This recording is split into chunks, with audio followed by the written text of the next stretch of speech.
Próxima é a Daiane Martins Lopes. Pode ligar a câmera aí, Daiane. Oi, professor, tá me escutando? Estou escutando, mas não estou vendo. Agora estamos vendo. Daiane, 15 minutinhos, boa sorte. Obrigada. Se você começar a falar, eu solto aqui. Tá. Primeiramente, eu gostaria de agradecer a oportunidade de defender nessa noite a minha tese de conclusão de curso e quero dizer que estou muito feliz por serem os senhores professores Tiago e Guilherme Maia a presidirem essa banca e que irão me avaliar nessa noite. Eu estou realmente muito grata. Obrigado. Inicialmente, o meu tema, ele versa sobre a responsabilidade civil dos pais decorrente do abandono afetivo do filho LGBT+. Inicialmente, eu queria dizer que, assim, não tem como falarmos de abandono afetivo sem antes nós fazermos uma breve exposição sobre o conceito de família e sobre as obrigações advindas dessa relação, nem que seja minimamente.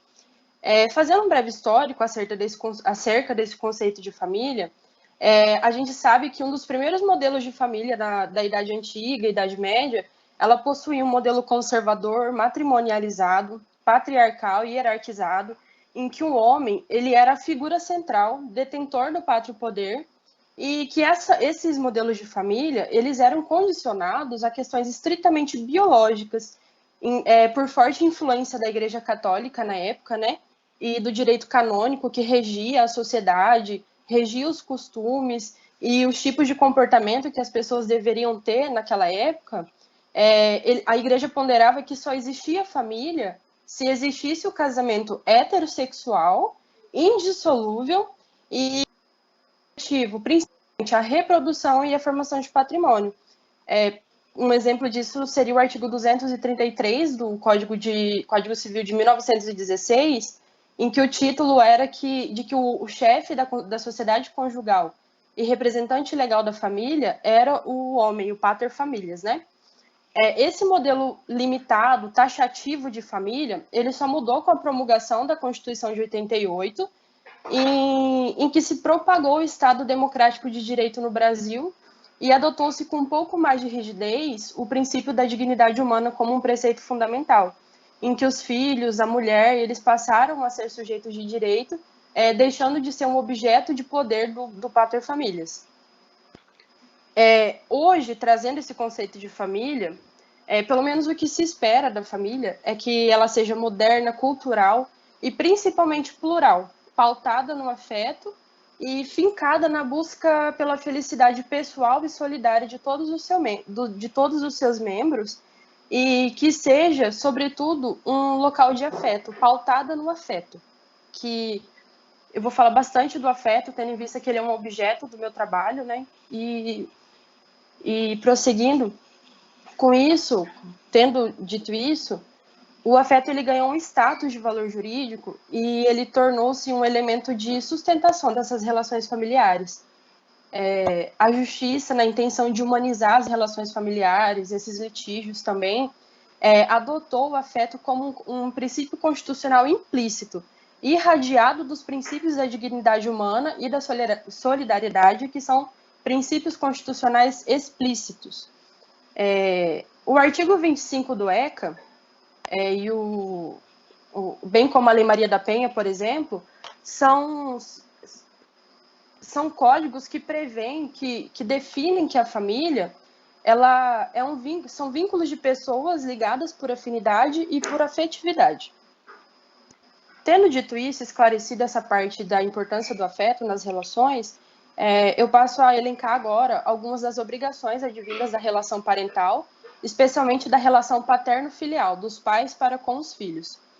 O artigo 4º do ECA, bem como o capítulo 5º do Código Civil, que vai do artigo 1630 ao 1638, eles regulam que a criança ela deve ter absoluta proteção do Estado, da família e da sociedade, que atuam como se fosse uma equipe multidisciplinar que deve prezar pelo desenvolvimento e assegurar com primazia o acesso dessas crianças e adolescentes à educação, à saúde, à liberdade. E eu gostaria de frisar aqui nesse ponto a questão da convivência familiar, que quando violada pode incorrer no abandono afetivo. O que é o abandono afetivo e como ele ocorre? O abandono afetivo é uma expressão que significa o abandono de quem tem a responsabilidade e o dever de cuidado para com o outro parente. É o descuido, sobretudo, uma conduta omissiva, um descuido dos pais para com os filhos. Antigamente, muitos tribunais e doutrinadores, eles entendiam que era incabível e infundada a pretensão de indenizar os prejuízos morais causados pelo abandono afetivo, porque eles alegavam ser impossível monetizar ou quantificar o amor. Eu gostaria de ser um pouco mais cirúrgica nessa definição, em dizer que o afeto, portanto, ele não é uma obrigação dos pais para com os filhos, mas que ele é um direito do filho para com os pais. Tendo dito isso, digo que quando esse cuidado é violado, quando há esse descuido dos pais para com os filhos, incorre, né, estão presentes, quer dizer, os requisitos de omissão e negligência, que devem, portanto, ser reparados, indenizados, por se tratarem de uma conduta ilícita, na forma do artigo 186 do Código Civil. Ressalto, para finalizar um pouco essa parte da questão da indenização, que ela não tem o objetivo de atribuir um valor, de quantificar o amor, mas ela tem o objetivo de dizer que o amor é um bem que tem valor para a criança, para o adolescente e para o seu desenvolvimento também. Como bem infere a brilhante jurista doutora Maria Berenice Dias, que pautou e foi uma grande referência no desenvolvimento do meu trabalho.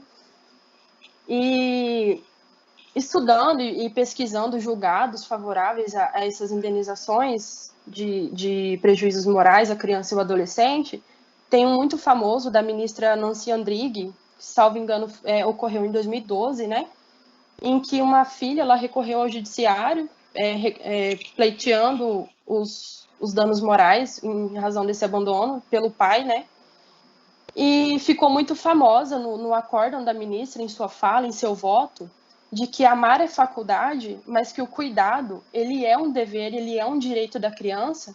E essa fala, eu gostaria de dizer que ela corrobora com tudo que foi exposto até o presente momento, com tudo isso que eu trouxe até agora. Tendo esclarecido o conceito de família, a importância do afeto nas relações e que a falta desse afeto, desse cuidado às crianças, ela prejudica o seu desenvolvimento, entro agora no quesito dos jovens LGBT+, que sofrem diariamente com esse abandono afetivo.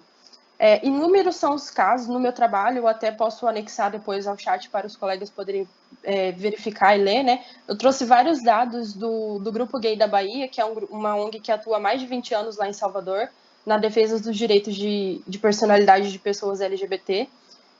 E eles trazem diversos relatos, diversos números também, e eles dizem que muitos jovens, assim como notícias e relatos em redes sociais, é possível a gente verificar a incorrência desses casos, que muitos jovens são expulsos de casa pelos seus pais, pelo simples fato de ser quem são, por serem LGBTs, por serem gays, por serem lésbicas, transexuais. E eu gostaria de dizer que ainda no século XXI, isso é um grande retrocesso para nós enquanto sociedade, enquanto Estado e enquanto família. Porque a sexualidade ela não deveria mais ser vista como um tabu, tendo em vista que é um direito fundamental de personalidade de todos nós, e que não deveria ser vista como é por muitas famílias, como algo promíscuo, imoral, ou ainda, na maioria dos casos, como se fosse uma escolha pecaminosa. No que se refere à orientação sexual como uma escolha, diversos estudos também atestam, da mesma forma que eu não posso optar pela cor dos meus olhos ou pela cor dos meus cabelos, eu não posso optar pela minha orientação sexual, tendo em vista que ela possui bases genéticas. Dessa forma, é salutar, é imprescindível eu ressaltar aqui que, autônomo ao fato de o LGBT ser filho de alguém, ele primeiramente, ele é uma pessoa detentora de princípios fundamentais, de direitos constitucionais pétreos, dentre os quais está o direito à livre orientação sexual e à tolerância. O Dr. Pauliotti, que ele é um grande militante da causa LGBT, especialista em direito LGBT também, ele diz em uma das suas doutrinas que a tolerância ela é um pressuposto da vida em sociedade, que ninguém é obrigado a aceitar ninguém, mas que todos são obrigados a, no mínimo, respeitar e tolerar uns aos outros, tratando todos com cordialidade e que isso é o mínimo que se espera também dentro das relações familiares, né? Que o Brasil é o grupo que o Brasil é o país que mais mata minorias sexuais no mundo, a gente já sabe.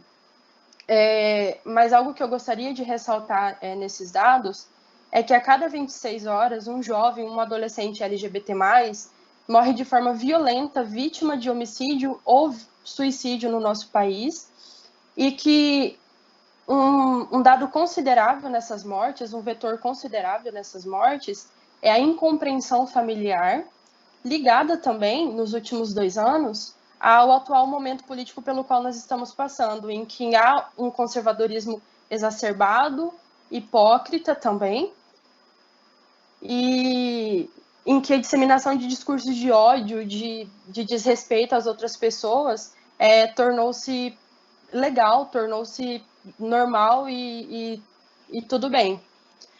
No ano passado, como um alento, assim, o STF, por 8 votos a 3, diante da omissão do Congresso Nacional, julgou procedente a ADO número 26 e decidiu por criminalizar a homofobia, enquadrando a homofobia no tipo penal de racismo, em que a pena pode chegar a 5 anos de reclusão mais multa, e que dependendo das razões do crime e tudo mais, quando houver homicídios dolosos, essa pena ela pode ser utilizada, ela pode ser majorada, né, por ser uma qualificadora de motivo torpe nesses casos.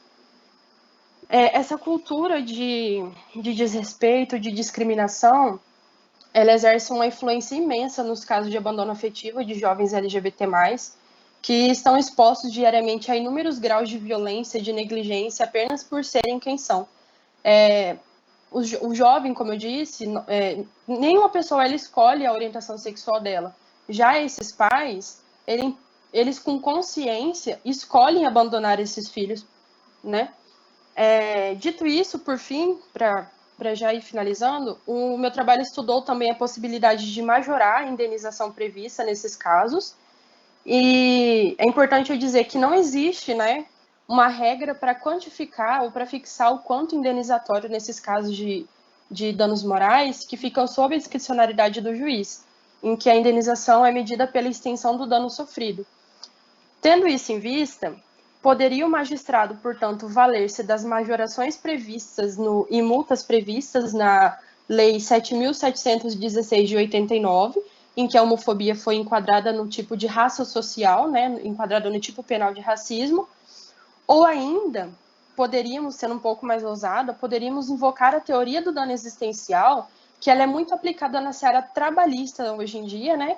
Inclusive pelo brilhante juiz e professor da Estácio, o professor Júlio Beber, ele dissemina bastante a teoria do dano existencial, ele é muito estudioso dessa área, e ele diz que essa teoria, ela se caracteriza por 2 elementos principais: a frustração do projeto de vida do indivíduo que sofreu e a limitação das suas relações pessoais.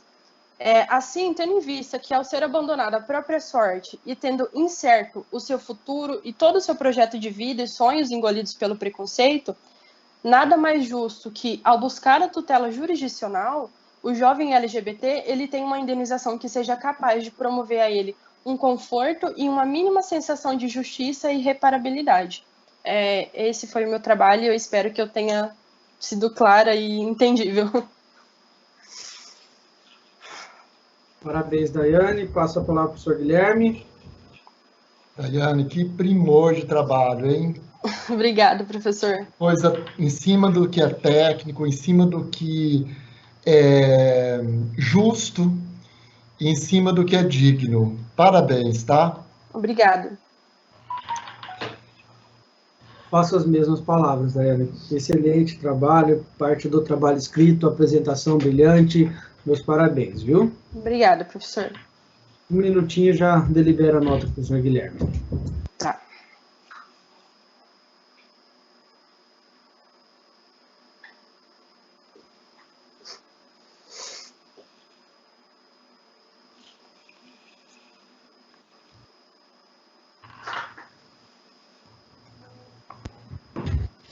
Feito. Daiane, deliberamos ali rapidinho, foi até fácil. Você foi aprovado com a média 10, tá? Parabéns. Boa sorte na sua trajetória nova. Se você precisar, estou à disposição aqui. Obrigada, professor. Eu estou muito feliz. A minha família inteira do interior está aqui na live.